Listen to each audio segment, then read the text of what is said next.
My parents wanted to give my share of inheritance to their favored daughter, but little did they know that my grandparents had other plans. I, 28M, come from a family with a long and complicated history of favoritism. My parents, especially my dad, have always favored my younger sister Amy, 25F, over me. This favoritism started when we were kids and only got worse as we grew up. From my earliest memories, Amy was always the golden child. When I was 5 and she was 2, our parents threw her an extravagant birthday party with a bouncy castle, petting zoo, and professional face painters. For my birthday that same year, I got a small family dinner and a store-bought cake. This set the tone for years to come. As we grew older, the disparities became more apparent. Amy always got the newest toys, the best clothes, and the most attention. I remember when I was 10, I saved up my allowance for months to buy a new bike.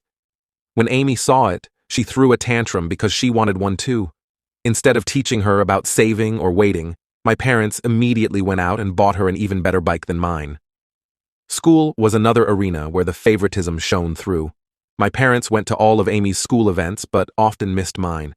In 4th grade, I had the lead role in the school play. I was so excited and practiced for weeks. On the night of the performance, my parents showed up an hour late, missing my big scene. They said Amy had a tummy ache, and they were comforting her. I later found out she was fine. They had just lost track of time while playing with her. When it came to academics, nothing I did ever seemed good enough. In middle school, I consistently got straight A's, joined the math club, and even won a regional science fair. My parents barely acknowledged these achievements, but when Amy got a B+ on a single test in her weakest subject, they threw her a celebratory dinner and bought her a new phone as motivation to keep improving. High school was particularly tough. I threw myself into every activity I could, hoping to win their approval. I was captain of the debate team, editor of the school newspaper, and maintained a 4.0 GPA. Meanwhile, Amy coasted through school, barely maintaining a C average and spending most of her time partying with friends. During my junior year, I was selected as one of 2 students from our school to attend a prestigious summer program at Harvard. It was a huge honor, and I was thrilled. When I shared the news at dinner, my dad grunted and changed the subject to Amy's upcoming dance recital. My mom at least said, "That's nice," but quickly moved on. The night of Amy's recital, which fell on the same day I was leaving for Harvard, my parents couldn't drive me to the airport because they didn't want to miss Amy's performance. I had to ask a friend's parents for a ride. The college application process was another painful experience. I spent months perfecting my essays, participating in extracurriculars, and studying for the SATs. I was accepted into several top-tier universities and received a substantial scholarship to my dream school. When I announced this at dinner, my parents' response was lukewarm at best. My dad said, "That's good, but don't let it go to your head. College isn't everything." My mom added, "Just don't forget about us when you're off becoming a big shot." In contrast, when Amy barely graduated high school and decided not to go to college, my parents were completely supportive. They praised her for knowing herself and not conforming to societal pressures. They even bought her a car as a graduation present, something they never did for me. This constant favoritism took a heavy toll on me emotionally. I struggled with depression and anxiety throughout my teens and early 20s. I started seeing a therapist in college, which helped me understand that my parents' behavior wasn't my fault. It took years of work to build my self-esteem and learn to validate myself instead of seeking approval from my parents. Despite the lack of support from my immediate family, I managed to build a good life for myself. I graduated college with honors, secured a good job in finance, and even bought my own house by 27. I'm proud of what I've achieved, even if my parents aren't. Now, here's where the current drama starts. My grandfather on my dad's side passed away recently. He was a successful businessman who built a fortune from scratch, and he left behind a significant estate. In his will, he divided his assets equally among his children, my dad and his siblings, and grandchildren, me, Amy, and our cousins. My share of the inheritance was substantial, about $500,000. It would have allowed me to pay off my student loans, invest in my future, and maybe even start my own business someday. I was grateful for this unexpected windfall and the opportunities it could provide. However, when the will was read, my parents were visibly upset. They pulled me aside afterward and told me they thought it was unfair that I got an equal share. They said Amy needed the money more because she was struggling. She works part-time at a coffee shop and lives in our parents' basement. I was shocked, but tried to stay calm. I explained that this was Grandpa's decision, and it wasn't up to them to change it. They insisted that I should do the right thing and give my share to Amy. When I refused, they got angry and started guilt-tripping me, saying I was selfish and ungrateful. My dad brought up every instance he could think of where they had supported me. He mentioned paying for my braces, which were medically necessary, buying me school supplies, the bare minimum, and letting me live at home during college even, though I worked part-time to contribute to expenses. He conveniently forgot about the car they bought Amy, the countless shopping sprees, and the fact that they're still supporting her at 25. The situation escalated quickly. My dad, as the executor of the will, decided to take matters into his own hands. He announced that he was going to reinterpret Grandpa's wishes and give my entire share to Amy on top of her own inheritance. He claimed this is what Grandpa would have wanted if he had known our individual circumstances. I was devastated. Not only was this clearly illegal, but it was also a painful reminder of how little my parents valued me. I tried to reason with them, pointing out that Grandpa had always treated all his grandchildren equally and that he was well aware of our situations. My mom then accused me of speaking ill of the dead by suggesting Grandpa would have wanted anything different from what my dad was proposing. I brought up specific memories of Grandpa encouraging my academic and career pursuits, but my parents dismissed these as misunderstandings. They claimed Grandpa had privately expressed concern about Amy's future and had wanted to ensure she was taken care of. When I asked why he hadn't just written the will that way then, they didn't have an answer. Amy, for her part, seemed uncomfortable with the situation, but didn't speak up against our parents. When I tried to talk to her privately, she just shrugged and said, "Mom and Dad know best." It was clear she wasn't going to be any help. Feeling hurt and betrayed, I reached out to my paternal grandma, Grandpa's widow, for advice. She was furious when she heard what was happening. She told me that this was absolutely not what Grandpa had intended and that my parents had no right to change the will. Grandma shared some information that shed new light on the situation. Apparently, my parents had approached Grandpa a few years ago, asking him to leave everything to Amy in his will. Grandpa had firmly refused, stating that he believed in treating all his grandchildren equally. He had even added a clause to his will, stating that anyone who contested the equal distribution would forfeit their share. Armed with this information, I confronted my parents. They were shocked that Grandma had told me about their previous attempt to influence the will. My dad tried to justify it by saying they were just looking out for Amy's future, but I could see the guilt on their faces. Grandma took action immediately. She contacted her lawyer and the other executors of the will. She also reached out to my dad's siblings, who were equally outraged by what my dad was trying to do. Together, they put a stop to my dad's plan and ensured that the will would be executed as written. My parents were forced to back down, but they're furious with me. They accused me of turning the family against them and said I should have handled this in-house instead of involving others. My mom cried about how I had betrayed them and broken the family apart.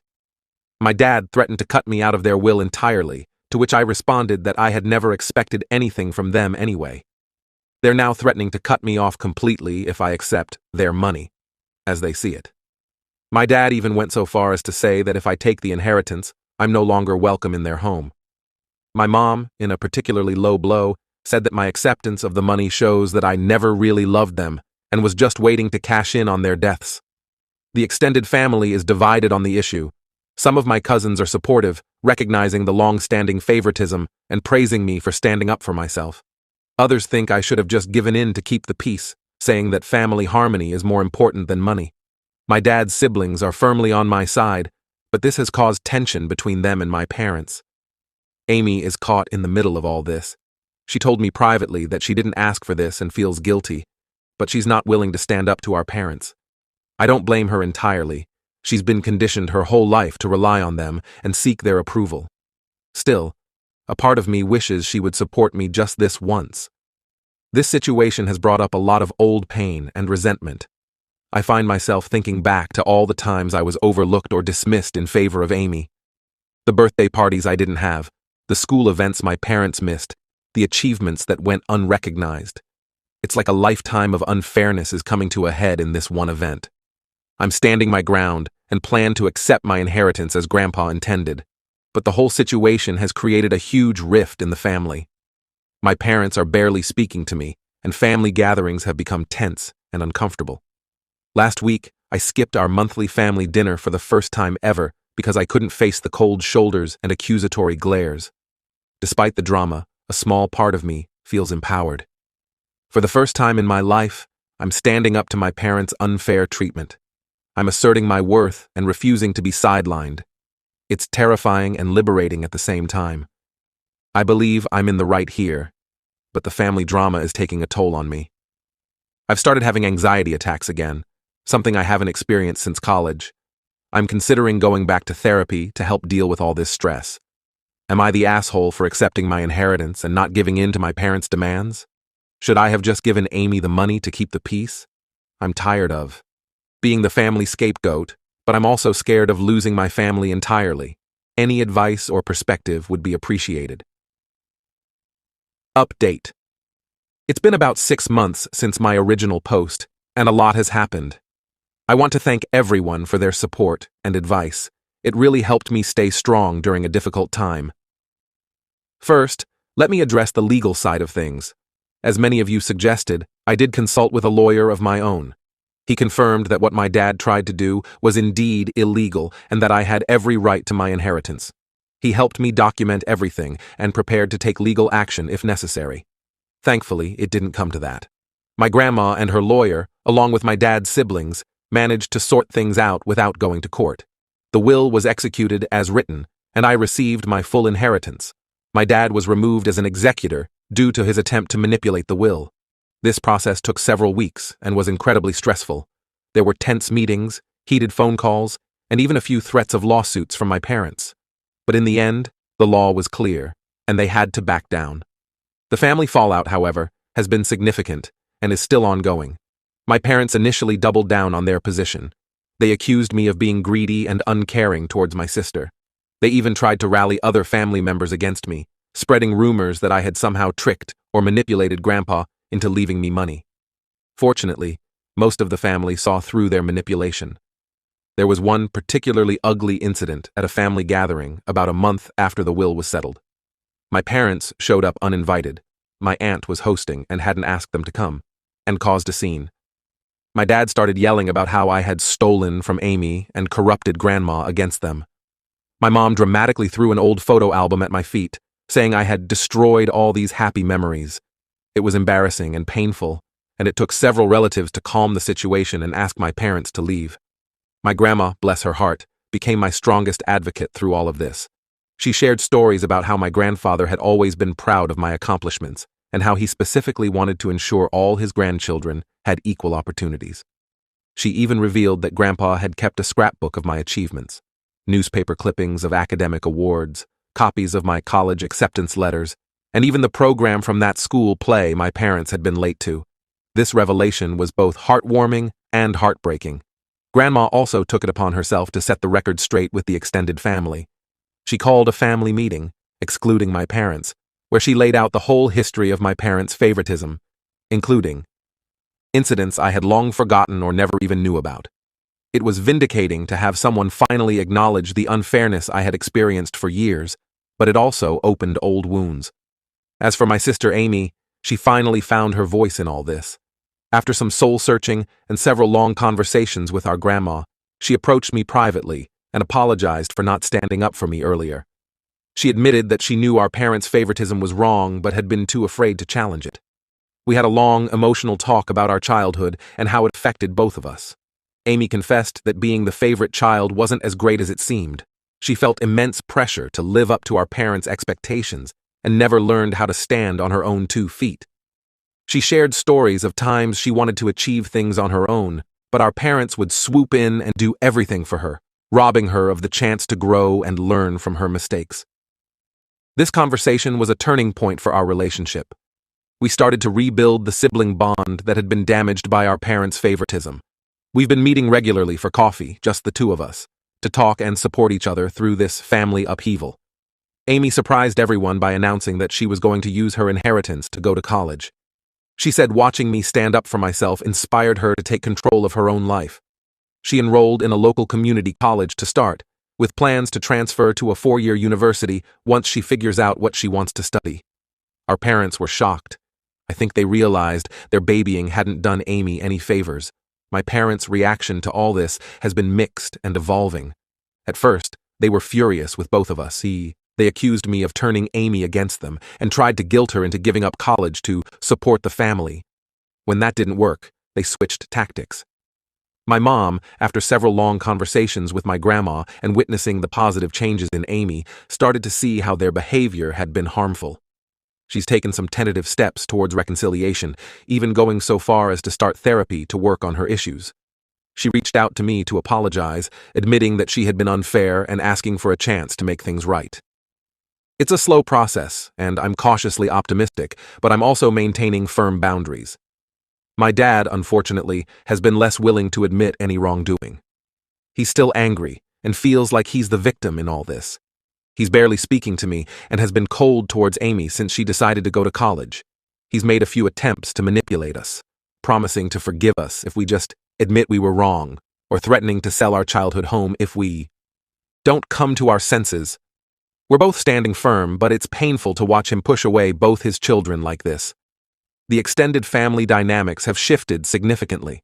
I've become closer to my grandma and my dad's siblings, who have been wonderfully supportive. My aunts and uncles have shared their own stories of dealing with my dad's difficult behavior over the years, which has helped me feel less alone in this struggle. I've also formed deeper connections with some of my cousins who stood by me. We've started a monthly cousin dinner where we can all catch up without the pressure of the older generation's drama. As for me, I've been using my inheritance wisely. I paid off my student loans, which has given me an incredible sense of financial freedom. I've set up a diverse investment portfolio with the help of a financial advisor. I've also set aside some money to potentially start my own business in the future. I'm exploring the idea of opening a community center that offers affordable mental health services and financial literacy classes. But the most meaningful use of the money, for me, has been funding therapy for myself and offering to do the same for Amy. We're both working on healing from our childhood experiences and learning to set healthy boundaries with our parents. It's a long process, but I already feel like I'm making progress in understanding and overcoming the effects of the long-term favoritism and emotional neglect. This whole ordeal has led to some unexpected positive changes in my life. I've learned a lot about setting boundaries and standing up for myself.